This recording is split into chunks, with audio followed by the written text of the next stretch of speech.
आजच्या आपल्या कोलकोटच्या एपिसोडमध्ये प्राचार्य धीरज सावंत सर यांच्याशी आपण गप्पा मारणार आहोत. नमस्कार सर. नमस्ते. नमस्ते सर, आपले 10 क्वेश्चन्स असणार आहेत, तर तुम्ही महाराष्ट्राला या 10 क्वेश्चनचे कसे आन्सर देताय ते आपण बघूया.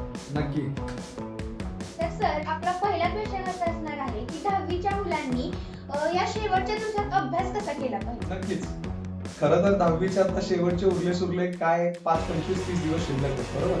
तर याच्यामध्ये 10वीचं तर पहिलं तर मुलांनी ना प्रत्येक विषयाला न्याय द्यायला पाहिजे. न्याय द्यायला पाहिजे म्हणजे काय की कोणताही धडा तुम्ही वाचताना त्यावेळेस तो एक 15 मिनिटं शांत तो पूर्ण वाचून काढला पाहिजे. नंतर त्या धड्यातल्या डेफिनेशन्स, मॅच द फॉलोइंग्स किंवा very short answers, fill in the blanks असे क्वेश्चन्स तुम्ही पाठ केले पाहिजे आणि त्यानंतर मग तुम्ही 2 किंवा 3 मार्क्सच्या क्वेश्चनकडे गेला पाहिजे, म्हणजे जेणेकरून तुम्हाला तो अवघड वाटत नाही पॅटर्न. आणि पॅटर्न प्रमाणे अभ्यास केला तर स्टडी हा चांगला होतो.